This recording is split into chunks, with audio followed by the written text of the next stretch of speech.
tardes, noches, queridas amigos y amigas. La sesión de hoy, como ustedes saben, está dedicada al debate de la subjetividad y las concepciones sobre el progreso a propósito de la publicación del libro de Héctor Díaz Polanco, El nacimiento de la antropología. Lamentablemente yo no tuve oportunidad de leer el libro, no por culpa de la editorial, de Lupita,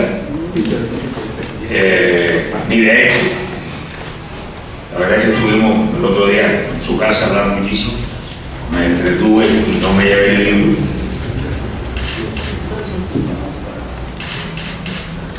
Sí, me leí con muchísimo interés el libro que acaba de ser premiado por el Premio Libertador al Pensamiento Crítico, titulado El Jardín de las Identidades, que fue un libro que me sedujo y me interesó extraordinariamente porque plantea un problema central de la época que estamos viviendo, que es el ataque del capital contra la comunidad y cómo las está deshaciendo, pero además cómo estas comunidades se resisten. Es un libro optimista. Me imagino que debe ser tú también, porque así es esto. Ya tendré oportunidad de leer. Para presentar el libro y dar sus opiniones, que seguramente van a ser muy interesantes y no necesariamente complacientes, está con nosotros Paco Ignacio Taibo,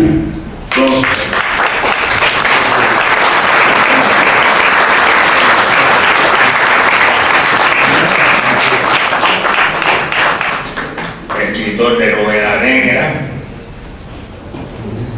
organizador de sindicatos, historiador de fútbol y activista político, y además de eso promotor cultural y editor.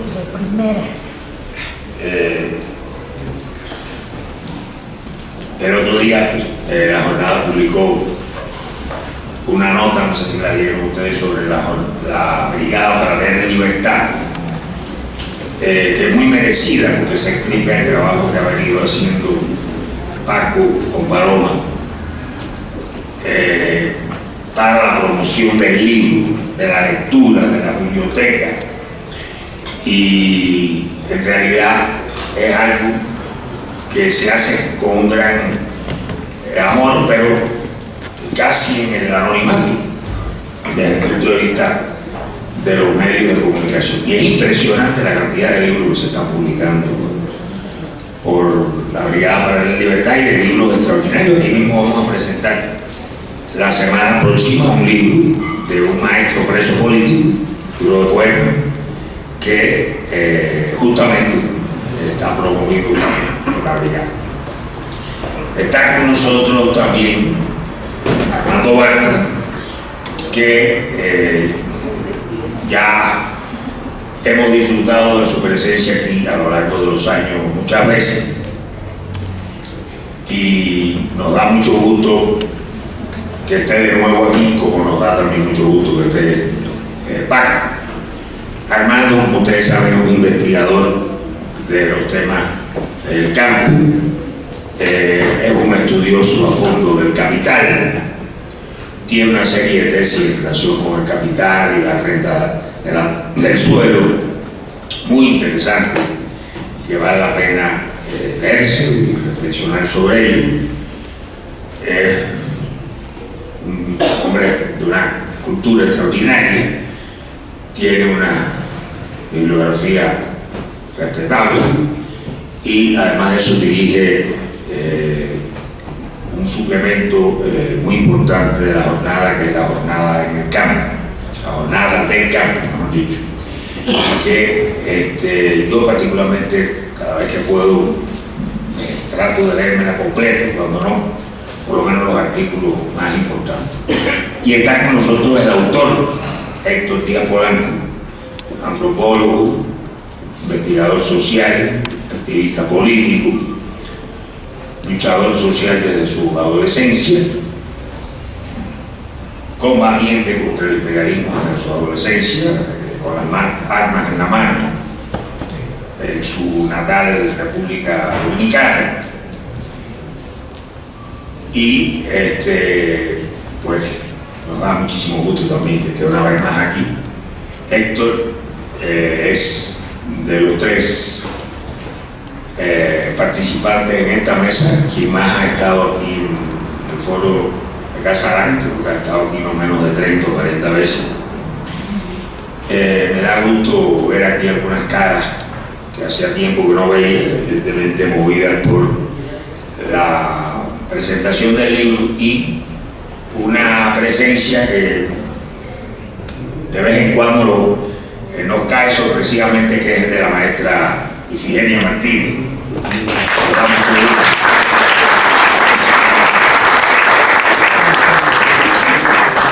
Un patrimonio vivo de la izquierda mexicana. Bueno, para comenzar el debate, tiene la palabra Paco, por favor. Pegarte al micrófono es todo. Pégame el micrófono. Me subo un taxi. El taxista pregunta, ¿por dónde vamos? Y yo le digo, compadre, pues por donde haya palmeras. Y el taxista instantáneamente entiende. ¿Sí? No busca la línea recta, no busca evaporar el tráfico, busca las pinches palmeras, cuál debe de ser. Porque si en esta ciudad no elegimos el camino de las palmeras, lo que elegimos es cualquier otra forma de represión o opresión que el manzanismo ilustrado nos presenta, y el desilustrado también. ¿Qué quiero decir? ¿A dónde voy? Quiero hablar de las virtudes de la curva, que los beisbolistas conocen sin necesidad de que la teoricemos, ¿no? La curva es mejor que la recta, desconcierta mucho más al bateador, etcétera, etcétera, etcétera. ¿A dónde voy? Voy a decir que lo interesante del libro de Héctor no es el libro en sí mismo, sino la gran cantidad de temas que pone sobre la mesa y la gran cantidad de aperturas. Es un libro como de aperturas de ajedrez, ¿no? Si abres así, ¿qué pasa? Y confronta por aquí y confronta por allá. Tengo que decir que conforme avanzan los días de mi vida, he llegado a la conclusión de que toda abstracción es una mentira elegante. Por lo tanto, el pensamiento abstracto está construido por un cúmulo de mentiras elegantes. Y por tanto, estoy creando una vacuna contra el pensamiento abstracto encanijado. El origen de estas fobias al pensamiento abstracto o estas reacciones ante el pensamiento abstracto está dado por la aparición sistemática en las esquinas de mi vida de una serie de personajes, en la mayoría de los casos estimables, simpáticos, buenas personas que andan tratando de encontrar los hilos que llevan a la transformación revolucionaria de las sociedades en las que vivimos, pero que te llevan a caminar pensando en términos de la verdad está ahí escondida en algunos textos y hay que irla a buscar para que se revele. Y evidentemente esta es una propuesta surgida del cristianismo post-concilio de Trento, pues, ¿no? La verdad no está escondida en ningún pinche texto, y por mucho que andes jugando al tarot con ella, no te va a ofrecer respuestas. Dicho de otra manera, por más que leas El Capital, no vas a entender el tianguis mexicano, ni a putazos, ¿sí? El tianguis mexicano es un fenómeno de complejidades múltiples. Le aplicas un análisis clasista, cual debería de ser, y empiezas a ver que no es homogéneo. En principio, el tianguis son un cúmulo de contradicciones internas de una riqueza insospechada. Entonces, bueno, dices, bueno, que me eche una mano el materialismo. Ahora, ¿sí? El ser social precede la conciencia, ¿vale? Entonces, qué intereses materiales guían a estos 1000 ciudadanos que están situados en la esquina del Chile de las Américas y la calle Chilpancingo. Apelemos a la dialéctica, porque la dialéctica está toda mal, te permite no ver mecánicamente a estos personajes, sino verlos interactuando, te permite verlos en términos de contradicciones. Y entonces, pues a partir de instrumental básico que sin duda le debemos a Marx, a Engels o a sus seguidores, pues te enfrentas al fenómeno teorista y entonces le das la vuelta y dices, a ver, tenemos a propietarios. ¿De qué? Propietarios de la nada, son propietarios de un pedazo metafísico de terreno que no compraron a nadie, que llegaron a ser propietarios por una especie de pacto oscuro, con funcionariado más oscuro todavía, que entonces les da 4 metros, que a su vez tienen varias relaciones. Tienen relaciones con dependientes proletarios que cobran salario proletario por atender el tiempo, sale. Entonces, su proletariado, órale, ya entendí eso. Pero además tienen a la firma pendeja. La prima pendeja, como ustedes saben, es un fenómeno estadístico mexicano. Todos los mexicanos tenemos una prima pendeja, un primo pendejo. Si en esta sala se rompe esta ley universal de carácter económico, me pego un tiro. Seguro que tenemos un primo pendejo todos. Bien, la prima pendeja está ahí y no cobra salario, ¿no? Está por la comida. Y entonces, ¿qué tienes? Estructura de trabajo familiar. Trabajo familiar no pagado. ¿Y entonces dónde chino está la plusvalía? Pues no está muy claro qué plusvalía les traen, pero pues, ni camote le dan, entonces la plusvalía ¿dónde está? Bien, pero no solo eso, tienes subarrendadores. Tú tienes 8 metros y le subarriendo a Raúl 4 metros y medio, que a su vez tienen uno rentado. Hay rentistas y hay pequeño comercio, pequeña burguesía, entonces está toda madre, son pequeña burguesía. Después de 8 horas de analizar el pinche tianguis, agarras el Capital de Marx y te das comida en la cabeza 200 veces. ¿Qué estoy diciendo? Ante la idea de la teoría revelada y oscura que nos revelará el mundo, lo que hay no puede preceder la interpretación a la investigación. Entonces, cuando Héctor abre las puertas de los demonios y te dice, San Simón, no, pues es culero, pero pues es culero a ratos, aplico la dialéctica. Es culero en la medida en que hay una mentalidad lineal de línea del progreso. La mentalidad de línea del progreso, pues es reaccionaria, francamente. Bien, ahí va Héctor, bien, desnudando el concepto del progreso lineal, ¿no? Primero existen los neandertales, luego vienen los esclavistas, luego viene la mamá de los esclavistas, feudalismo, bla, bla, bla, bla, bla, bla. Y tú dices, no. ¿Qué pasó con los Xochas en África en 1870? Que eran semiotentotes y eran a toda madre. Pues que llegó el desarrollado imperio británico. Entonces las causas coloniales, hay una variante. Ergo, progreso no es igual. Y ahí Héctor otra vez vuelve a entrar con el cuchillo en la idea del progreso. No es lineal, hombre. Y ni desde el punto de vista de un pensamiento antropológico simple que convierte en objetos a los sujetos, ni que no hay bronca por ahí. Pero la bronca reaparece una y otra vez. Cuando, por ejemplo, nos tropezamos que la objeción al pensamiento lineal, que es el enemigo de la curva y el taxista que va por el lugar de las palmeras, la confrontación está en términos de, o sea, neguemos lo que, y dónde está el instrumental. Y el Héctor dice, no, bueno, es que el instrumental no está. Bien, ahora vamos bien. Y me lleva a un momento de reflexión verdaderamente horrible. ¿Es usted marxista? Respuesta, no. Segunda respuesta, sí, con chinos no. Tercera respuesta, bueno, a ratos, ¿no? Y entonces se introduce la variante, ¿de cuál Marx? Porque el que cita aquí no es el que cita allá. Federico Engels, que es maravillosamente relativista y que dice, oigan, ¿están de acuerdo? Las condiciones materiales predeterminan en términos generales, pero cuidado, la superestructura, los elementos subjetivos. O ese brillante Trotsky cuando dice, oye, eso de no tomar en cuenta el papel del individuo en la historia resulta peligroso. O sea, bueno, un Trotsky al que venía persiguiendo Stalin, pues tenía claro que la no vigilancia del papel del individuo en la historia puede ser peligroso. Y entonces dice, bueno, entonces Engels sí. Y entonces yo retorno y digo, bueno, pero entonces ¿cómo los podemos ver en bloque? ¿Cómo podemos seguir pensando en términos de doctrina? La doctrina es un concepto cristiano, pinche. Doctrina es libro revelador, pero ni siquiera, porque se nos presenta de manera falsificada. El Concilio de Trento, que dice, esto sí, estas partes no entran a la Biblia, pues está dirigido por 80 obispos, de los cuales 42 eran analfabetas. ¿Y qué leyeron? ¿Por qué el Evangelio según Tomás no? Que está todo mal. ¿Por qué el Cantar de los Cantares sí, pero de manera mal colocada? Porque en el original la parte 3 es la 1, como se ha demostrado una y otra vez.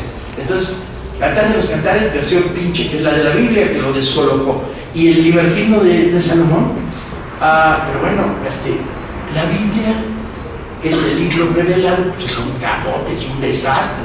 Es una serie de contradicciones, irracionalidades, acumulaciones. Y bueno, para empezar, tiene un texto maravilloso, que es el Apocalipsis según San Juan, que es el texto de un paranoico. Si Freud agarra a la isla de Lemos, donde estaba, a San Juan, no lo suelta, lo mete en el sótano de un psiquiátrico en Viena, y lo deja hasta que madure. Es un libro, y entonces los dragones escupiendo fuego van a venir y se van a coger a tu mamá. Léase con cuidado el Apocalipsis. Es verdaderamente, eso es lo que lee en las noches Peña Nieto, que ha leído la Biblia. Por eso está como tal pobre. Entonces, el libro revelado, el marxismo, pues que ahora el marxismo, todo ello, ¿cuál? Porque a ratos uno se enamora de Marto cuando dice, cuidado, muchachos, la dictadura del proletariado está precedida por la dictadura de los soviets, que a su vez está precedida por la dictadura de una parte, que a su vez está poseída por la dictadura del Comité Central, que a su vez está, y entonces te dice, este sistema de sustituciones sistemáticas está conduciendo a una pirámide autoritaria, excluyente. Primero excluyes a los que no son ni campesinos, ni soldados, ni obreros, luego excluyes a los que no son obreros, pero del partido, luego excluyes a los que no son comunistas, luego excluyes a todos los comunistas menos a una parte, luego te chingas y los mecanismos sustitutivos van creando una pirámide enloquecida, ¿sí?, de no representatividad. Y entonces el debate, la democracia, ching. ¿Cuál democracia? La democracia burguesa, pues no es buena, es chafa, sirve, manipulada, pero la otra democracia, ¿existe la otra democracia? ¿Cuándo y cómo se formula? Bien. Entonces, la lectura del libro de lectura me estaría fascinado, porque en lugar de avanzar con él, avanzaban para puntos cada vez más dispersos y me llevaba a los pitches y la curva, por ejemplo. Y entonces decía, ¿cómo chino le explico a Héctor que a partir de su bronca con San Simón, que solo un San Simón, el otro el bueno, el utopista es a toda madre, no es mecanicista ni ojete, ¿cómo? Bueno, sí es mecanicismo, pero no ojete, no es utopista, pero ¿cómo le explico a los lugares extraños a los que estoy llegando? Y entonces llego y digo, mexicanicemos el debate. O sea, él me lleva a Comte, yo me escapo de Comte. Él me lleva a San Simón, yo huyo de San Simón. Y vengo al tema de las representatividades de clase, porque sigo pensando en términos de clase, medio en términos de clase, con cúmulos de contradicciones y visiones dialécticas. Entonces digo, vamos a ver, el PRI es el partido de los organizadores de los que piden, ¿no? O sea, hay unos ahí que organizan a los que piden. ¿Y quiénes piden? A su madre. Son los representantes de una oligarquía, de una burguesía vinculada al imperialismo, sí y no. Unos de ellos sí, otros menos. Son los representantes de una estructura de corte corporativo, que es el partido de los que organizan a los que piden, que paga con empleo. Porque si no, ¿cómo explicas la debacle del chavismo? Porque no lo explicas en términos de que ya no representa a la clase obrera, nunca lo representó, pero ya no la controla. Entonces, cuando piden pero no controlan, les toca menos y les pagas con menos empleos, porcentaje de diputados charros en la Cámara de... Bien, muy bien. ¿Cómo explicas las relaciones oscuras entre una burguesía, el término burguesía ya me cuesta incluso difícil de manejar, que crea acumulación de capital a partir del uso del Estado. O sea, yo soy funcionario y construyo capital. Y entonces digo, híjole, ¿cómo demonios Marx explica el fenómeno? Esa parte de Marx nunca la leí, pero bueno, hay muchos que no he leído, pero esa seguro no. Explicar el proceso de acumulación de capital a partir de ser funcionario público. O sea, yo soy alcalde de Topilejo, y entonces el proceso de acumulación del capital consiste en una complejísima estructura de corrupción, mordidas, etcétera, que me permite generar capital, que luego me permitirá dejar de ser alcalde de Topilejo, que luego me permitirá ser burgués y tener un hijo que puede ser alcalde de Topilejo, porque además esto incorpora un sistema de antropológico, de alianzas, de familias. Solo los antropólogos pueden explicar la estructura familiar del PRI. ¿Sí? Que por otro lado, hasta ahora los únicos que lo han explicado son los redactores de Lola, ¿no? Porque logran establecer los sistemas de nexo entre el apellido no sé qué con el apellido no sé qué, y la hija de no sé quién con la hija de no sé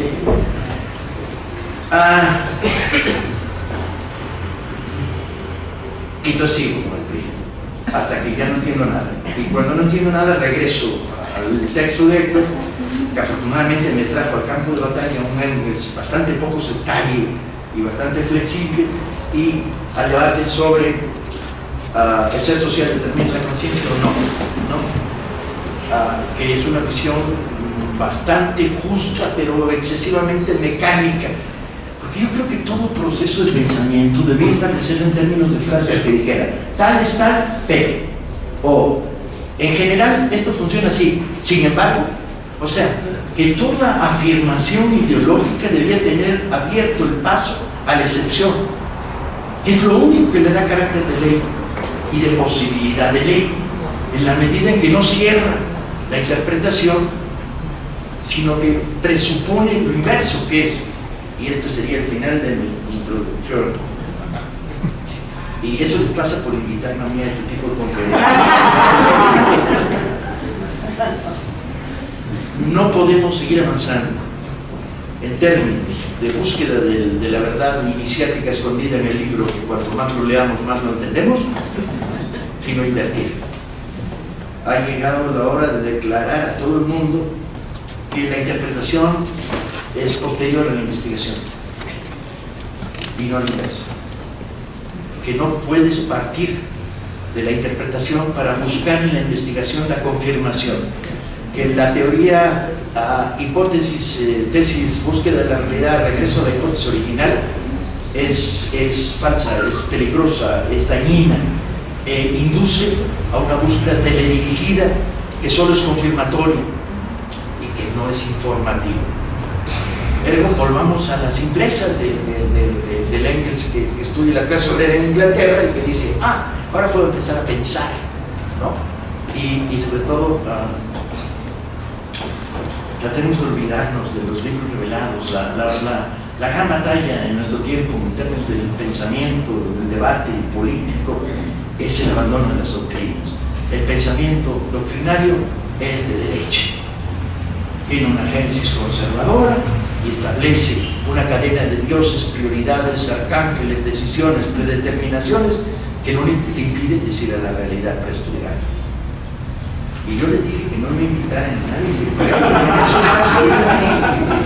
Este tipo de cosas valen cuando uno, leyendo un libro de Héctor sobre la batalla contra el pensamiento lineal, la antropología y el positivismo, a mí me lleva a estudiar el tianguis mexicano. Muchas gracias.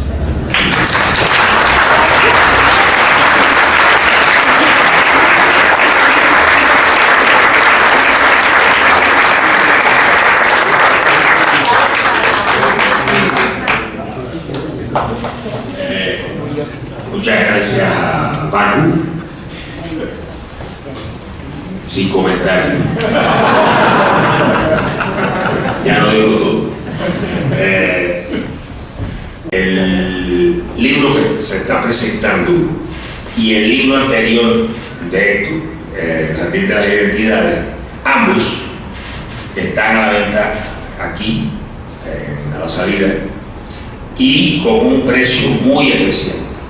Es decir, que quienes puedan los insto a que lo adquieran ahora, porque si lo van a buscar a una librería les va a costar mucho más caro.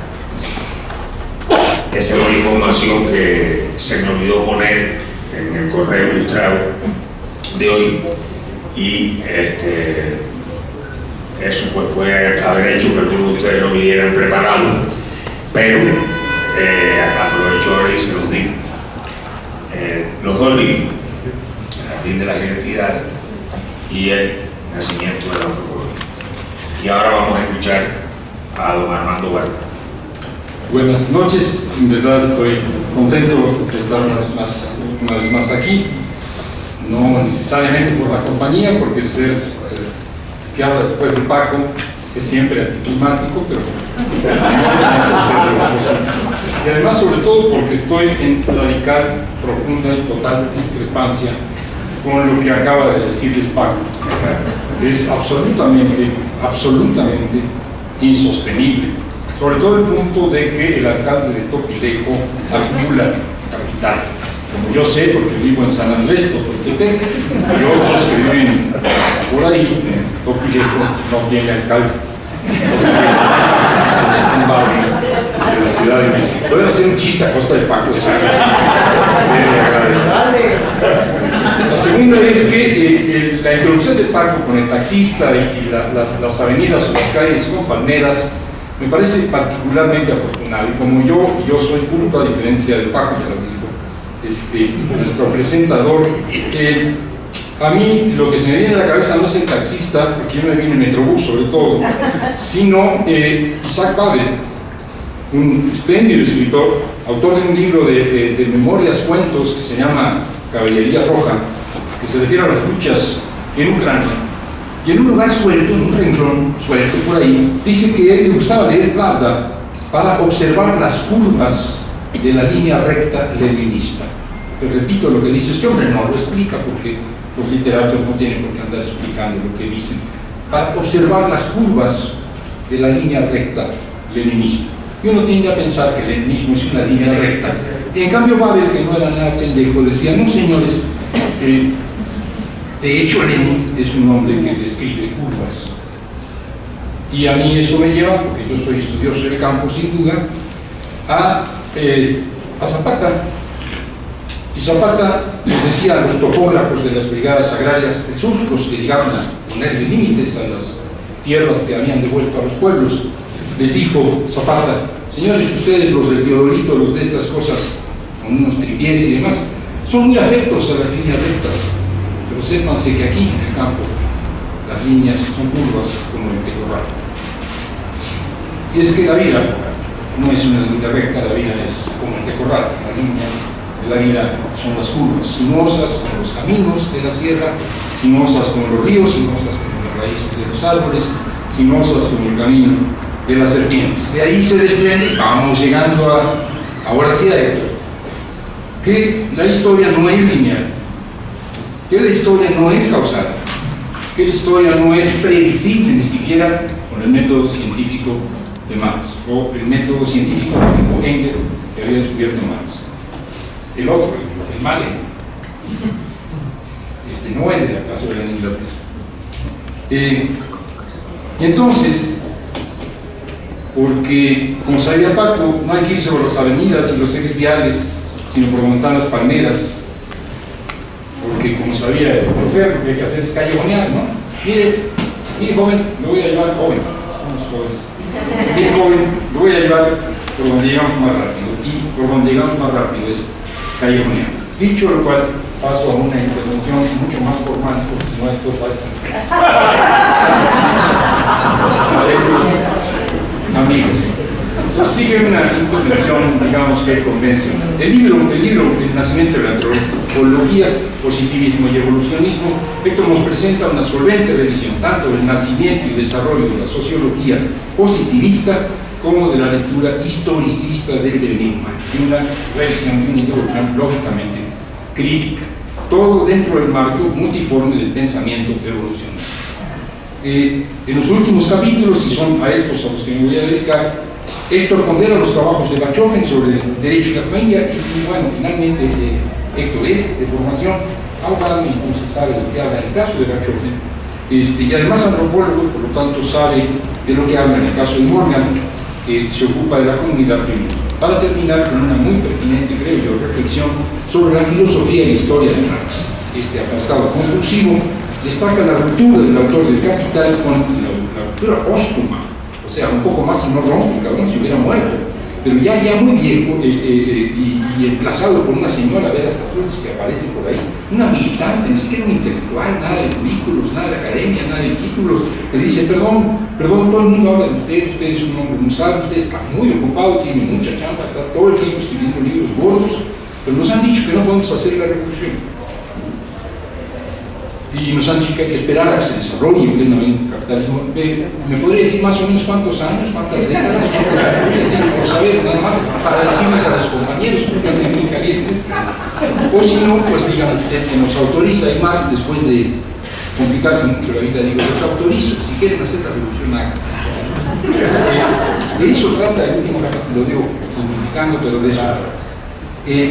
Entonces, hoy que la crisis civilizatoria, creo que la crisis multidimensional, todo está en crisis. Peña Nieto anuncia que hay un nuevo teleférico y se cae. Se interrumpió la electricidad y se detuvo el elevador. El mundo se está cayendo, como las verdades de Peña Nieto. En este mundo, en esta crisis, Marx, como el más afilado crítico del núcleo económico del sistema, vuelve a aparecer. Y eso es importante y es justo y es legítimo, así sea poquitín doctrinario. Pero me parece que es necesario debatir, porque si bien en sus últimos años Marx se deslindó tajantemente de todo fatalismo, muchos de sus textos anteriores admiten lecturas providencialistas que además fueron las lecturas dominantes durante el siglo XX en todo el marxismo ortodoxo. Y además, considerando muy atinadas las observaciones de Héctor sobre el tema, estas son del último apartado, pero inspiran todo el libro, evidentemente, encontró una ausencia.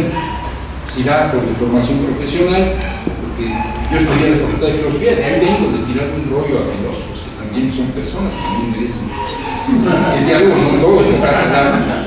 Entonces, el pensamiento de Hegel, de Guillermo Federico Hegel, el padre filosófico, pues, de algún modo, de Marx. Porque la visión de la historia que tuvo Hegel, el autor de la fenomenología del espíritu, es la de un curso dialéctico cerrado. Una visión determinista, además cerrado, porque él cerraba. No, señores, aquí termina la historia porque yo ya la cerré. Yo y Napoleón, más o menos. Y si bien Marx puso sobre sus pies la dialéctica hegeliana, situando el motor de la dialéctica no en el pensamiento, no en el espíritu, sino en el trabajo humano, no siempre, en realidad muchas veces no se deslindó del fatalismo subyacente. En lo que sigue trataré pues de complementar lo que nos dice Héctor el nacimiento de la antropología con algunas consideraciones sobre Hegel y Marx. Y Hegel también era persona, tampoco era un hombre de cubículo, no había nacido en 1770, Hegel tenía 19 años, siendo estudiante en la Universidad de Tubinga, cuando la Revolución Francesa sacude las conciencias de todo el continente y después de todo el mundo. La Revolución Francesa fue el acontecimiento del arranque del siglo XIX. Un año mayor que él, un año mayor que Hegel, Napoleón estaba en plena campaña expandiendo por Europa su idea de la modernidad, cuando en 1806 Hegel, quien seguía atentamente lo que hacía Napoleón, publica la fenomenología del espíritu. La Revolución Francesa, Napoleón modernizando Europa y Hegel pensando el proceso coincide. El filósofo alemán es hijo de un tiempo de revolución. Su pensamiento no podía ser sino pensamiento revolucionario, la teoría del cambio a través del conflicto. Para Hegel la verdad es el curso de la verdad, la historia de la verdad. La verdad no es algo fijo, no es algo estable, no es algo dado, no es algo que se puede revelar, es algo que se construye, es un proceso.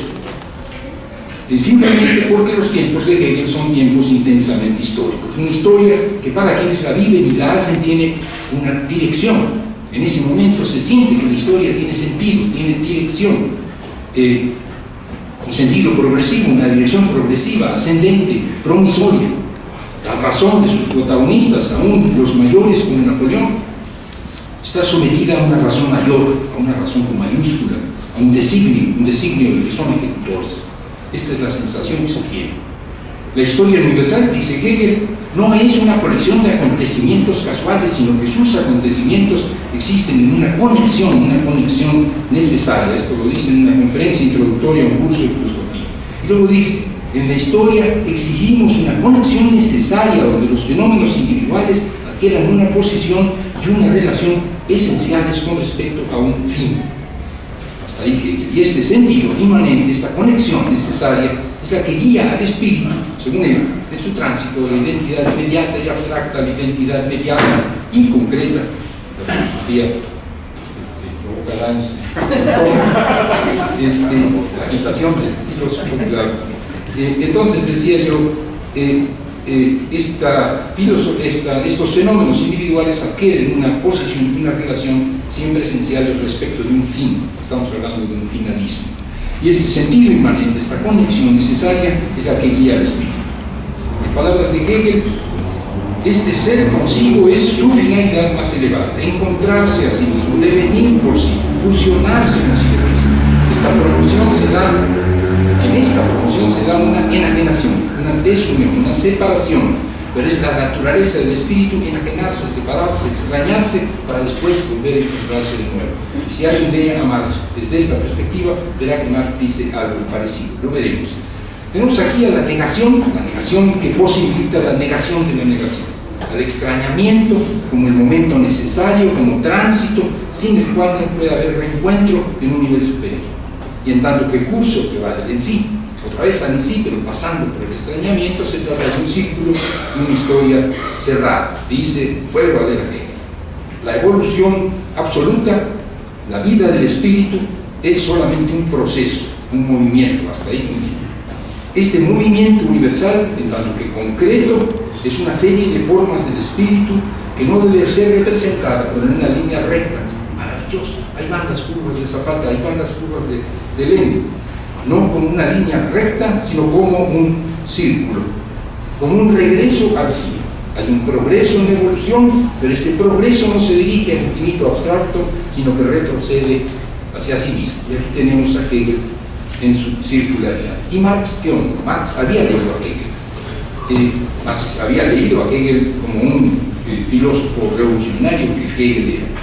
Marx recibe de Hegel gran parte de su misión de historia, y si bien su sujeto no es el espíritu, no es el pensamiento, sino la acción humana, sino el trabajo, la idea de que se trata de un curso necesario porque estamos transitando del extrañamiento que vivimos, el capitalismo, al reencuentro con nosotros mismos que ya vislumbramos en el futuro, es decir, el comunismo, es una convicción que nunca lo abandona. En términos de Marx, el extrañamiento es el mundo de la propiedad privada, la reconciliación es el comunismo. El origen está en la identidad originaria, primaria, primitiva, que es la comunidad primitiva, es decir, la comunidad de Morgan, porque Marx lee a Morgan y se fusiona, como que Morgan le descubre. Dice Marx en Escritos Económico-Filosóficos de 1844, Marx jovencito, comunismo como superación positiva de la propiedad privada, como autoenajenación humana y como superación positiva de la propiedad privada en tanto que esta es autoenajenación humana y por tanto como real apropiación de la esencia humana por y para el hombre y por tanto como retorno total y consciente y logrado dentro de toda la riqueza del desarrollo anterior al hombre para sí como hombre social, es decir, humano. El retorno al hombre para sí.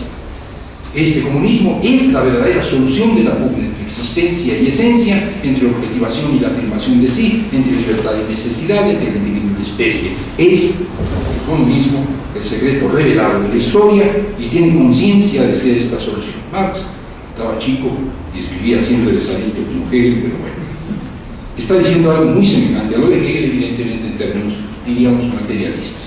Sería violentar el pensamiento de Marx decir que también comparte la visión hegeliana del círculo de la historia que se cierra, pero algo hay de esto respecto a lo que Marx llamó la prehistoria de la humanidad. La prehistoria de la humanidad sí es una suerte de círculo, el tiempo nuestro, el tiempo que presuntamente terminará con la llegada del comunismo. Y empezará entonces sí la verdadera historia de la que nadie sabe nada.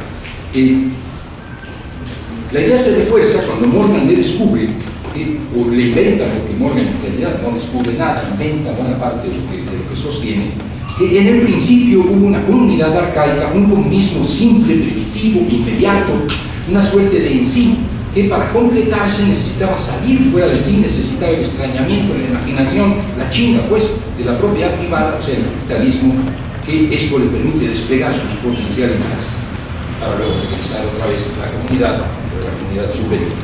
La comunidad arcaica sería la comunidad en sí, el comunismo que nos espera sería la comunidad parasí, la que recoge toda la riqueza del desarrollo anterior, pero el sujeto necesita perderse para recuperarse, de modo que la dilución de la comunidad es necesaria para la reconstitución de la comunidad en un nivel más elevado, al que solo se accede gracias a la riqueza del desarrollo anterior, el desarrollo de las fuerzas productivas del capitalismo, riqueza antagónica y crucificada por la propiedad privada, pero riqueza continua. En esta tesitura entendemos por qué, cuando Marx admite la posibilidad de que la comunidad rusa pueda transitar el comunismo, y la admite, es lo que nos plantea y nos recuerda esto. La condición a la que sea capaz de apropiarse, dice él, de los resultados positivos del modo capitalista. Si en ese momento dialéctico del extrañamiento, es decir, de la chinga capitalista y su desarrollo de las fuerzas productivas, no hay modo, la comunidad no se libera.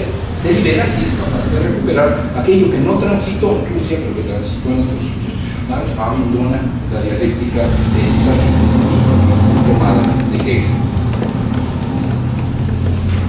Y ahí está Marx, atrapado entre la historia necesaria y finalista de Hegel, confirmada por la crítica de la economía política, es decir, Smith y Ricardo, a los que él revisa y considera científicos y critica científicamente, por un lado, y por otro lado por los hallazgos de la etnografía, y por una comunidad rusa que, sin haberse perdido del todo, quiere recuperarse mediante una revolución que violente la secuencia predeterminada de los tiempos, que salte fuera del curso de la historia, que rompa la cadena causal. Podían haber dicho los campesinos rusos, o lo decían con Zapata: la vida no es, como piensa Marx, una línea o una circunferencia de la vida, es un tecorral, y nosotros estamos en ese camino.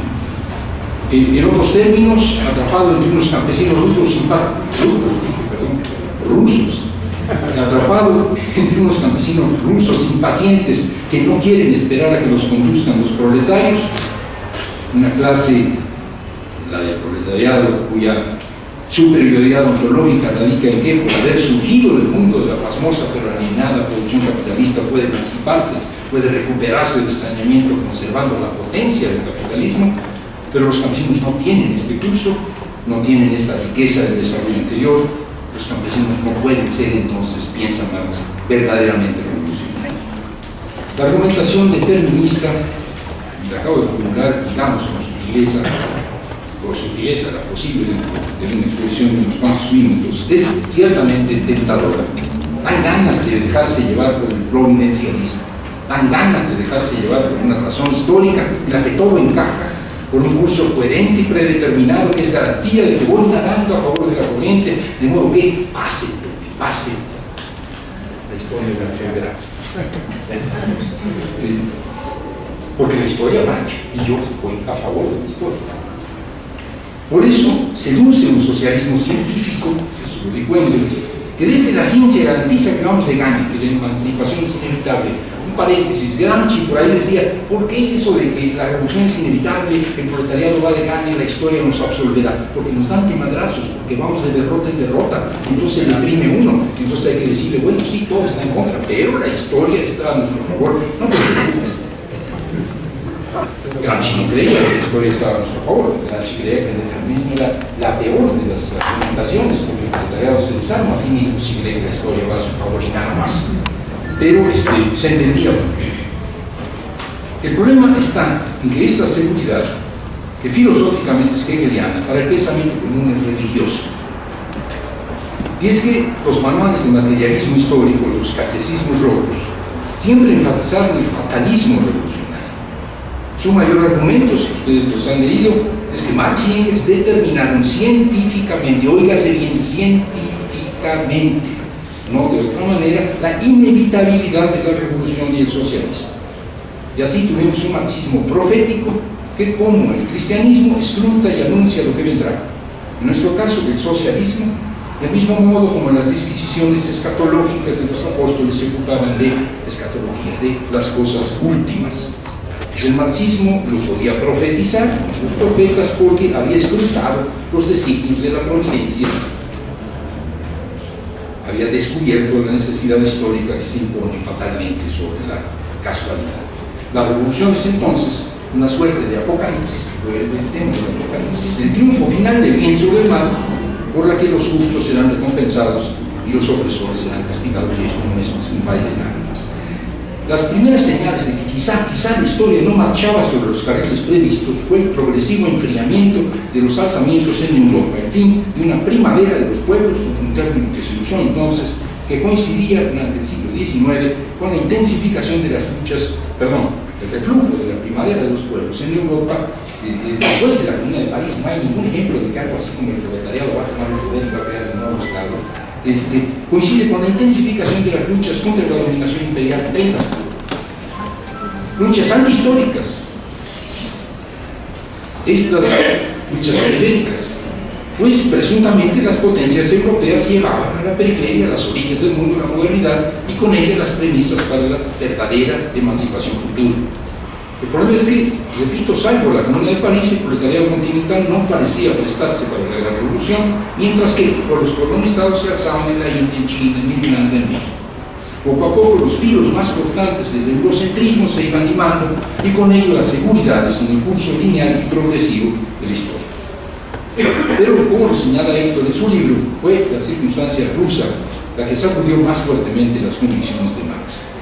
Paradójicamente, el tercer encuentro de Marx con la comunidad, y digo tercero porque el primero fue con la comunidad de los socialistas utópicos, con esta comunidad que con sus diferentes características, Cabet, Saint-Simon, estaban proponiendo. Esta fue la primera comunidad que se enfrenta a Marx. Primero no le gusta por romántica, por idealista, por subjetiva, pero luego dice, bueno, sí, es el comunismo finalmente, pero es un comunismo ideal.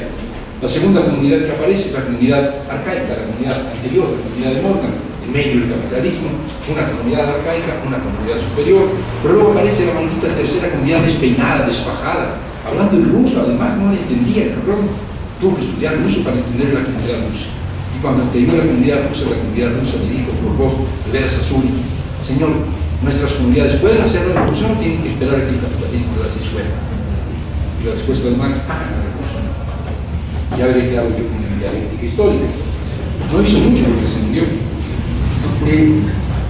Fue, digo, pues, la circunstancia rusa la que sacudió fuertemente las convicciones de Marx. Paradójicamente, su tercer encuentro con la comunidad venía a romper el esquema dialéctico tan laboriosamente construido a partir del encuentro con la comunidad utópica de los socialistas románticos, con el encuentro con la comunidad arcaica de Morgan y otros etnohistoriadores. Inesperadamente, los pueblos periféricos y sus cercas comunas, el MIR ruso, el MIR de Mujic, se planteaban problemas que aparentemente no tenían condiciones para resolver. Y Marx decidió apostar por la esperanza donde quiera que ésta se presentara, aun si esto significaba poner en entredicho buena parte de sus convicciones. El distanciamiento más inequívoco de Marx respecto del determinismo histórico unilineal lo encontramos en una carta, está en el libro, ustedes lo podrán leer ahí, y con esto voy a terminar, en una carta que responde, en la que Marx responde a un escrito de un ruso, donde este lo acusa de que los planteamientos del capital, el hijo mayor de Marx, descalifican los esfuerzos, dice este señor, de los rusos por encontrar para su patria una trayectoria distinta de la que ha seguido y sigue Europa occidental. Y usted nos dice que no podemos tener una trayectoria distinta porque la vida es una línea recta y nosotros decimos que la vida es un teclograma, como decía Zapata. No decían eso porque no conocían a Zapata, pero pueden haber. En la respuesta de Marx hay enojo, o sea, ustedes me están atribuiendo cosas que yo no quiero decir, está enojado, pero alguien cuando se enoja es porque touché, ¿no? O sea, llegó. Y el texto es extremadamente claro, categórico, y yo lo firmo, y con ese texto yo me quedaría, porque hay buen Marx en cuanto a la filosofía de la historia, en todo lo demás hay muchos buenos Marx, es este. A todo trance se quiere convertir mi esbozo histórico sobre los orígenes del capitalismo en Europa occidental en una teoría filosófico-histórica sobre la trayectoria general a la que se hayan sometido fatalmente todos los pueblos. No me chinguen. Esto es hacerme demasiado honor y al mismo tiempo demasiado escarnio. Estudiando cada uno de estos procesos históricos por separado y comparándolos luego entre sí, encontraremos la clave para explicarlos. Resultado que jamás lograríamos, en cambio, existe, aquí ya me estoy encantado. Entonces, resulta que jamás lograríamos, en cambio, con la clave universal, que pegó sistemáticamente en toda su intervención, una clave universal, una teoría general, una filosofía de la historia científica, para explicarlo todo, no es el científico. No, yo sé, esa es la trampa. Cuya mayor ventaja, esta filosofía que le atribuyen a Marx, que Marx dice no le atribuye que pase de mí ese cáliz, yo no soy un determinista histórico, cuya mayor ventaja reside precisamente en el hecho de ser una teoría suprahistórica, teoría suprahistórica subrayada por Marx, impulsivas por Marx. Cuando resulten los determinismos providencialistas,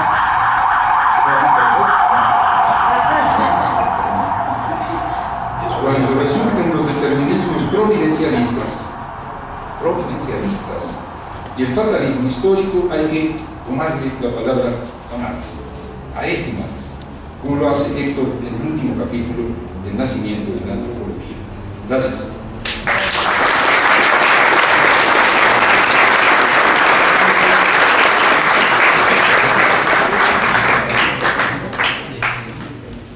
Pues le agradezco mucho a Armando, como a Paco, la verdad es que es un banquetazo tremendo estar aquí y escucharlo.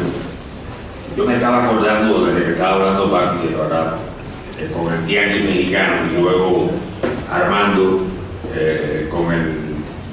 con Marx diciéndole a Vera Sasulich que les doy permiso para que hagan la revolución. La clase de lío que teníamos en la cabeza tanto revolucionarios en Cuba, cuando en las escuelas del partido nos enseñaban una cosa totalmente distinta de la que nos decía Fidel y el Che y Armando Jara.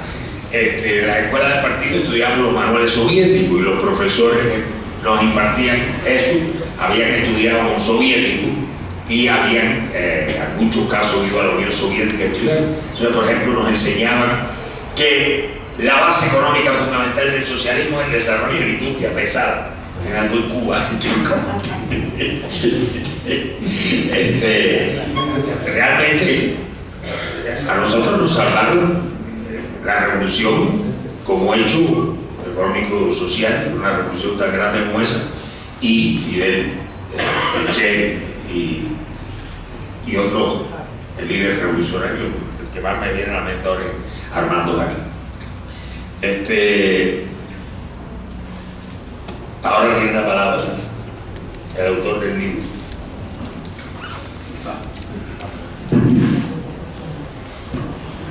Estaba más entretenido escuchándote.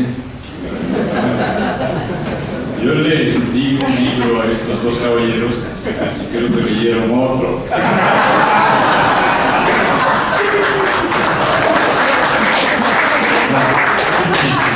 La verdad es que estoy encantado porque lo que planteó de entrada Paco es justamente el tema central. Es el problema de las curvas en antagonismo y negación total para los fines del análisis social, histórico y para un tema fundamental: el papel del sujeto, la subjetividad. Ahora, yo lo que voy a hacer ahora es retomar los planteamientos, porque también Daniel Clavo Armando, cuando habla de curvas en la historia y cuando habla de la comuna como el desafío al que se enfrenta Marx en su peor momento, porque Marx es un hombre que se enfrentó a todos los desafíos posibles, incluyendo el de no tener un centavo nunca, que es un gran desafío. Y cuando dicen eso de que Engels era un fregonazo, porque sostuvo a Marx, y yo siempre respondo que yo, si me hubiera encontrado con un personaje como Marx, no lo hubiera becado como hubiera hecho Engels una vez. Yo lo beco 3 veces, solo para que ni hable y solo escriba. Pues. Así que lo que hizo Engels fue reconocer la calidad de este personaje, pero no me quiero desviar. ¿Cuál es el objetivo del escrito? Lo que yo quiero hacer es mostrar que tenemos varios problemas. En la izquierda, en nuestras ideas, en nuestros planteamientos, en nuestra visión de la sociedad y de la historia. Y para eso, no solo analizo estos personajes de la ciencia, del pensamiento, de las ciencias sociales, porque hay que recordar que el siglo XIX es importante por muchas razones, por ejemplo, el orden político. El hecho simplemente de que en el siglo XIX surge el Estado-Nación, por ejemplo, ¿no? Es un siglo muy especial, y es un siglo especial por otra razón, porque es el siglo en que nacen lo que hoy conocemos como ciencias sociales. Antes de ese siglo no existían como tales. De hecho, en la etapa que estamos estudiando, de la que estamos hablando, todavía no están diferenciadas como especialidad. No hay posibilidad de distinguir antropología de sociología. Por eso la mayoría de los autores que se tratan en el libro son considerados tanto por sociólogos como por antropólogos y a veces por historiadores como padres, los mismos padres, porque no se habían diferenciado las ciencias sociales. Bueno, entonces,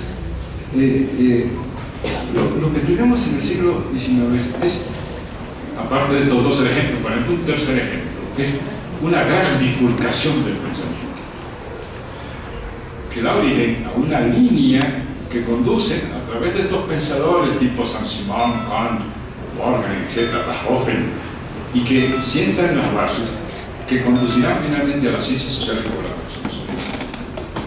A ese pensamiento, para acabar pronto, porque así se le ha llamado tradicionalmente, es el pensamiento social burgués. El pensamiento, llamado así, porque es el pensamiento que sigue el apegadito del hombro de la clase social que va en ascenso permanente en ese siglo. Es el siglo de la burguesía. Bueno, y el otro, para hacer la bifurcación, es la aparición de un pensamiento extraño que va agarrando fuerza y se va condensando y se convierte con el tiempo, y debido a un par de revoluciones, en un pensamiento muy importante para la humanidad. Lo que yo estoy planteando en el libro es que los dos surgen en un momento, una atmósfera que hace que ambos estén contaminados irremediablemente. Esa atmósfera es la atmósfera del siglo XIX que constituyó lo que conocemos como concepción evolucionista del mundo. Y esa concepción evolucionista del mundo aparece en todos estos pensadores. Como hubo una bifurcación, yo mismo hasta hace muy poco tiempo estaba absolutamente convencido de que la línea que me correspondió, es decir, la línea izquierda, la línea del marxismo, se había liberado de los tópicos evolucionistas.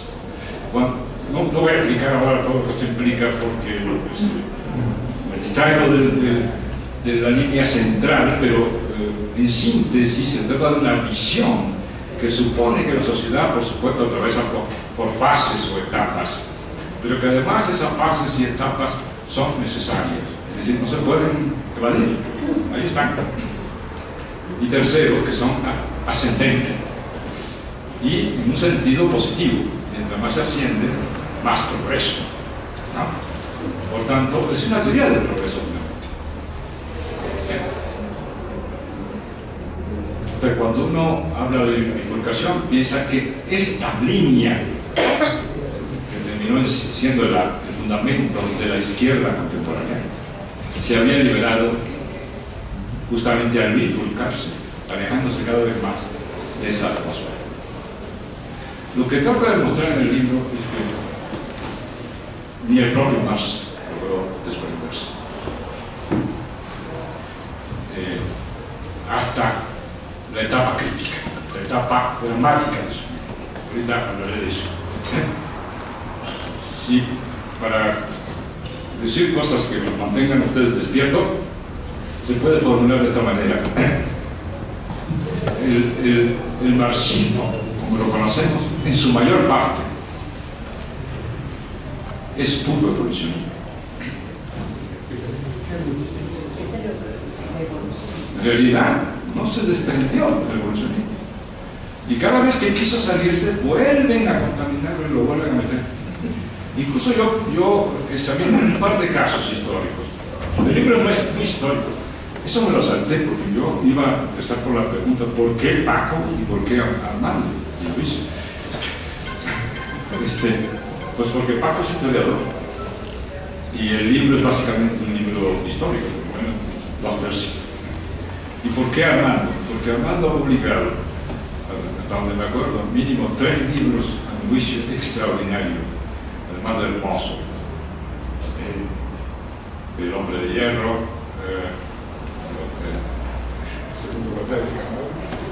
el libro sobre el carnaval, y uno último que me regaló antes de irme de vacaciones y que me lo leí, Goethe y el despojo, que es una verdadera obra maestra en 150 páginas, una cosa hermosísima. Lo que es común a estos 3 libros es la misma preocupación del libro respecto al papel nefasto que ha cumplido en el pensamiento de la izquierda y en su práctica de la idea del progreso. Idea que está íntimamente vinculada a la tradición del positivismo y del evolución. De hecho, recuerdo, el lema positivista es, por supuesto, orden y progreso. Porque aquí hay implicaciones muy importantes en muchos sentidos. Una visión fatalista, una visión finalista, teleológica, es decir, que supone que el proceso de que se trata, de cualquier naturaleza, conduce inevitablemente a un fin. Y, por supuesto, la presencia, Marx decía, al hablar de este punto, por primera vez en una formulación que me parece espléndida, el 18 de mayo. El 18 de mayo para mí es la obra de ciencia política más hermosamente escrita. No es obra de casualidad que las grandes frases que usan todo el mundo, marxistas y no marxistas, para ilustrar ideas, en su mayoría están sacadas de este libro. Una vez como tragedia, otra como farsa, el relámpago en el cielo despejado, etc. Todo eso está. Pero está también esta idea de que el pasado, lo ya existente, lo ya constituido, dice él, aprieta, atormenta el cerebro de los vivos. Es decir, los muertos presionan como una pesadilla el cerebro de los vivos. Es decir, lo acumulado ya y convertido en real para cada sujeto, actúa como una especie de precondición terrible, del tamaño de una pesadilla.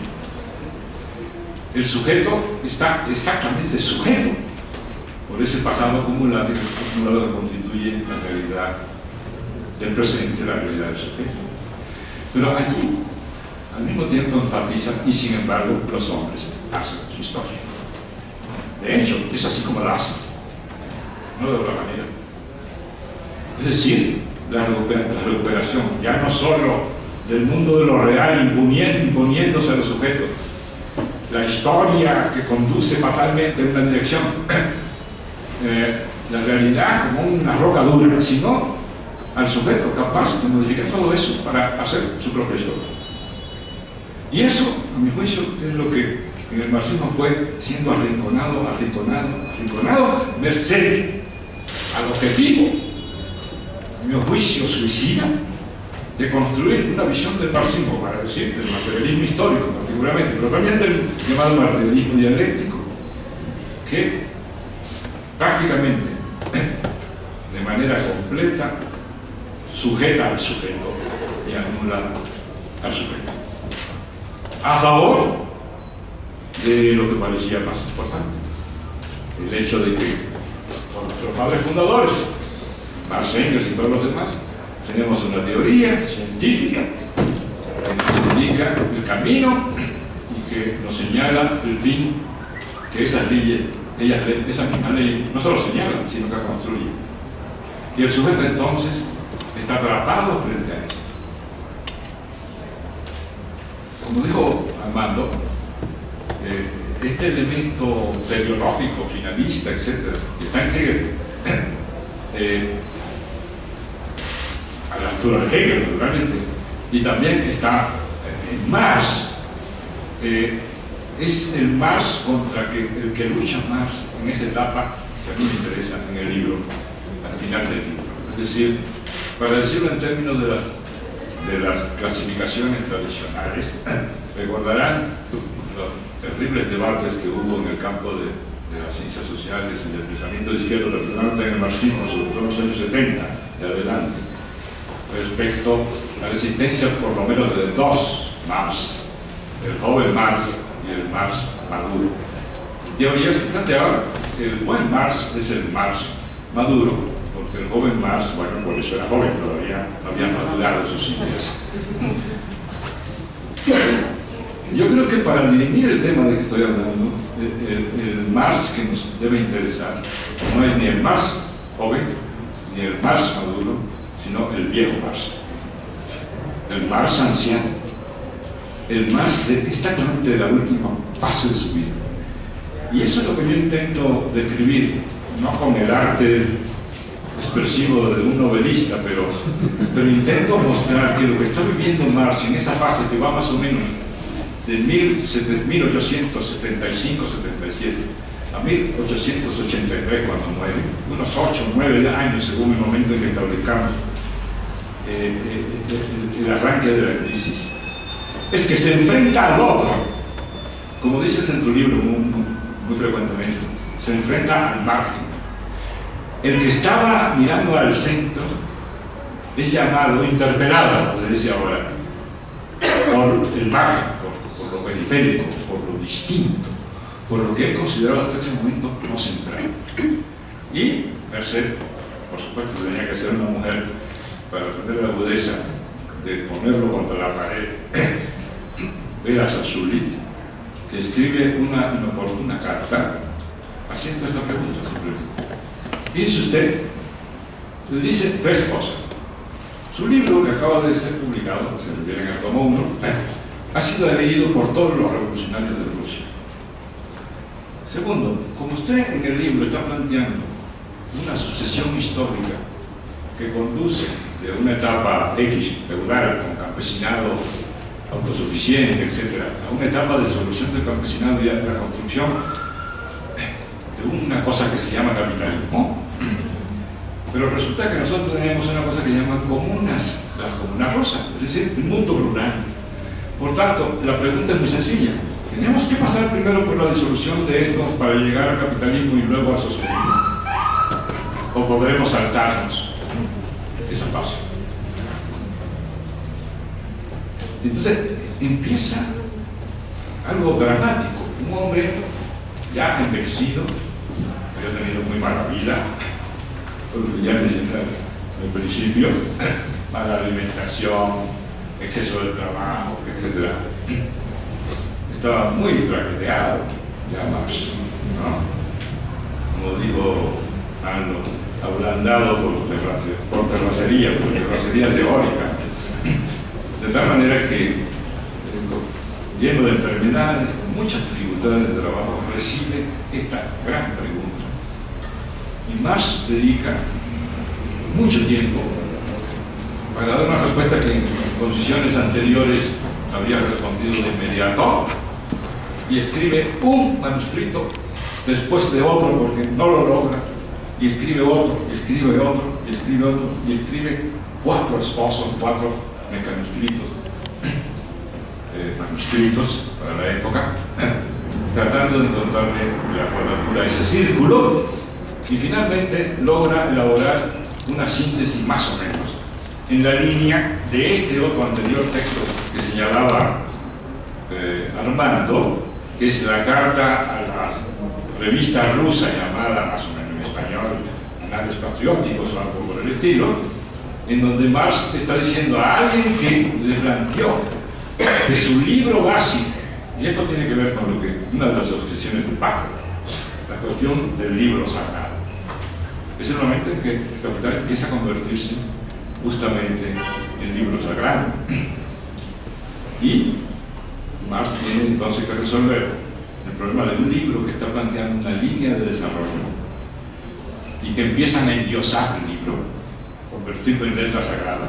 En este caso, por un personaje que trataba de usarlo para llevar agua a su molino, no para llevar agua al molino que le interesaba a Marx, diciendo, bueno, como ya lo demostró Marx, esto que interpreto yo, esto que quiero hacer yo, que está hablando, que soy partidario de establecer el capitalismo en Rusia. Esto que yo quiero hacer, Marx ya lo justificó indicando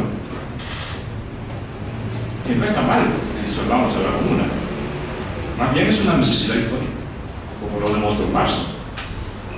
Entonces Marx, indignado, responde, dice: esto es hacerme demasiado honor, demasiado agravio, sin el chingado, pero como se me hubiera dicho.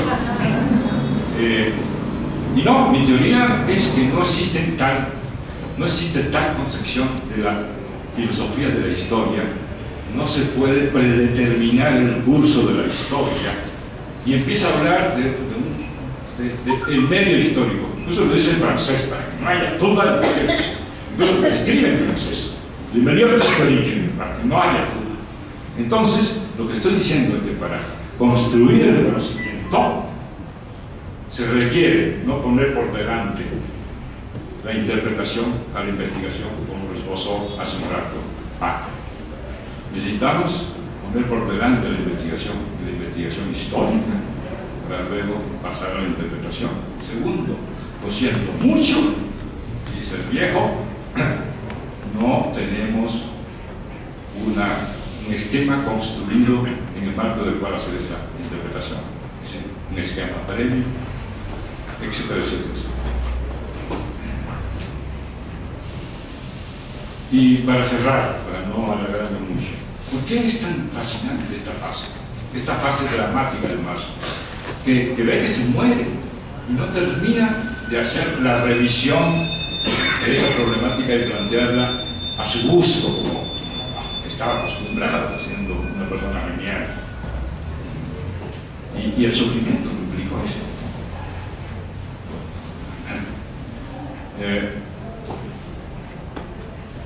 Y sobre todo porque esto implicaba una negación de algo que sí había estado mejor en Marx y que sí había estado en el Marx maduro. Es decir, lo que Sacristán, yo cito a Sacristán, lo hago con todo propósito, porque yo creo que ese es un pensador marxista, por cierto español, que tendríamos que reivindicar, creo que es uno de los pensadores, uno de los filósofos marxistas a la altura de Marx. Y él dice, sí, Marx en las etapas anteriores estuvo a veces coqueteando y a veces refrendando, ya no digamos Engels, con esta visión teleológica, finalista, fatalista de esto. El propio Sacristán lo dice, el que es sin duda el capitán de eso es Engels, el campeón. Dice, pero el Marx de que estamos hablando, Marx preocupado por la India y preocupado por Rusia, aprendió ruso para poder estudiar los informes y poder leer la literatura rusa. Ese Marx está negando todo aquello, incluso contra su querido amigo, ¿no?, que era un teleológico absoluto. Si no lean Dialéctica de la Naturaleza. Lo que Marx está diciendo es, no solo ustedes pueden lograr esto que se propone, sin necesidad de pasar por la horca caudina, que llama, por la dramática, terrible, salvaje fase del capital. Pero sí les advierte dos cosas. En primer lugar, es muy probable que ustedes tengan que aprovechar los avances del capital. Ahí no sé si estamos de acuerdo, porque yo no interpreto esa fase como aún la comuna para poder superar necesita aprovechar los avances que ya están ahí, del capital, es decir, los avances del tipo tecnológico, etcétera, organizativo, de la producción. Lo que dice Marx, como están ahí, ya no necesitas pasar por ellos, aprovecha. Pero aunque no estuvieran, a mi juicio, el centro de su pensamiento en ese momento es que no hay precondiciones, que no hay teleología, que no hay fatalidad y que no hay necesidad, de lo cual se deducen muchas cosas interesantes. Voy a subrayar solo dos para concluir. La primera es que si no hay nada necesario, entonces hay que aplicar ese principio hacia atrás y hacia adelante. Y en consecuencia, en términos de las grandes fases históricas, los grandes sistemas sociopolíticos y económicos, por ejemplo, el capitalismo, habría entonces que concluir que el capitalismo no fue nada necesario. No había ninguna necesidad. Ocurrió. ¿Y qué es el capital? El libro. El estudio de las condiciones concretistas y particulares que dieron origen a eso que llamamos capitalismo. De todas maneras, esta primera no es tan grave porque después de todo uno puede decir, ¿para qué me preocupo tanto de si el capitalismo era necesario o no? Porque de todas maneras ya pasó. Aquí está. Entonces ya no es una preocupación. Ah, pero la otra sí es una preocupación importante. Porque si nosotros llegamos a la conclusión de que no hay fatalidades, tendríamos que aplicarla hacia el futuro. Ahí recupero una otra mujer extraordinaria, pensadora fenomenal. Ella dice, eso tampoco es socialismo. Ni el capitalismo fue necesario. Tampoco el socialismo fue necesario. No hay ninguna posibilidad de fundamentar como una necesidad histórica el que vamos a llegar al socialismo. Para nada. Más aún, la conclusión a que podemos llegar es que esta es una de las ideas más perniciosas para la izquierda. La idea de que el socialismo es un punto al que fatalmente vamos a llegar, si hablemos de comunismo. El comunismo no es una fase, el comunismo es el movimiento de lo real para transformar a la sociedad, que es otra cosa. Pero bueno, el socialismo es una idea sumamente perniciosa, porque además, pues obvio, tiene efectos terribles. Y el primer efecto terrible que tiene es el de que parece que nos exonera de la responsabilidad de construir ese fin, exactamente el socialismo del que estamos hablando. Nosotros debemos partir en consecuencia de la idea de este viejo marzo, de que no hay ningún tipo de necesidad y de que el socialismo al que podemos aspirar es el socialismo que nosotros mismos vamos a construir. Y es el socialismo que vamos a hacer posible con nuestra acción. En consecuencia, el tercer elemento que se desprende de todo esto es el del papel del sujeto. El sujeto como constructor de la historia. Un sujeto que no se deja arredrar por la acumulación histórica de la realidad. Es más, un sujeto que él mismo define la noción de realidad completándola. Como lo planteó Lucas, se nos olvidó, después lo abandonamos a principios del siglo XIX, cuando escribió algunas de sus obras más espléndidas. Cuando dijo que la idea de una separación entre el sujeto y objeto, el objeto como realidad, era una visión absolutamente absurda, porque incluso esa realidad a la que enfrentamos al sujeto ya está subjetivizada por la acción de sujetos. El sujeto, en consecuencia, al actuar, define la realidad porque incorpora su acción subjetiva a lo que llamamos objeto, que se plantea como separado. Hay un pasaje fabuloso de una obra de filosofía fantástica de Zizek, que es un libro que se llama Visión de Paralaje. Como ustedes saben, la visión de Paralaje consiste en que, los marineros lo saben muy bien, conforme uno se mueve respecto al objeto, parece que el objeto cambia de posición, cuando en realidad lo que ha cambiado de posición es el movimiento del observador, del sujeto, ¿no? En el caso de los astros, ¿no? Entonces, lo que está diciendo Zizek aquí es el objeto de que estamos hablando siempre está en su lugar. En eso consiste la visión materialista nuestra, ¿no? Pero el enfoque de interpretación que hacemos depende de las posiciones de los sujetos. Uno de los sujetos agregan un elemento a la realidad.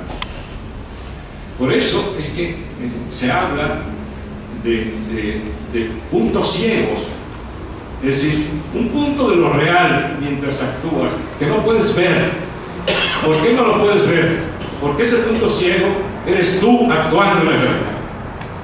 El punto ciego es el sujeto actuando. Por eso que no puede verlo, porque su propia acción le tapa la mirada. Esa es la realidad, desde este punto de vista, de este tercer Marx, de este Marx viejo, este viejo Marx que no acepta la fatalidad y que en consecuencia abre a la acción de los sujetos un amplísimo campo, que para mí es no estratégico en términos de la acción que tenemos que desarrollar cada uno de nosotros. Con esto podemos entonces concluir muchísimas cosas. Una que me gusta es esta: olvídense de la muerte del capitalismo en términos de observación, aunque usen el mejor lente del mundo, el lente del marxismo, que por supuesto es el mejor del mundo. Los sistemas no mueren en su cama. El capitalismo no va a morir en su cama. El capitalismo va a morir pateado en la calle. Al capitalismo hay que destruirlo, porque él solo, merced a sus contradicciones internas y a leyes dialécticas, no va a colapsar, no va a morir. Segundo, el socialismo no es lo que le sigue de manera fatal. El socialismo, como llamemos al cambio, el socialismo es lo que nosotros podemos construir. Y si eso lo aplicamos de una gran concepción del mundo a algo más cercano a nuestra vida cotidiana, a los procesos sociopolíticos de nuestra sociedad y de nuestro propio país, entonces podremos también, en mi juicio, sacar conclusiones muy interesantes. Conclusiones que a mí me parecen muy importantes porque son conclusiones que incitan a la acción, incitan no a estar mirando lo que pasa en el mundo, sino a tratar de construir el mundo con nuestra propia acción. Por supuesto, y por eso seguiremos siendo materialistas y marxistas, tomando en cuenta ese condicionamiento, de esa acumulación del tiempo, de los antepasados, de los muertos, que nos oprimirá constantemente y que nos condicionará en nuestra acción.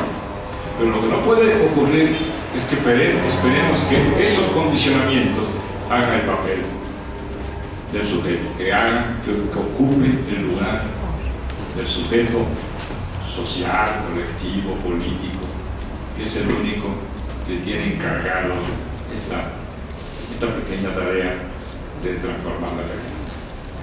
Gracias.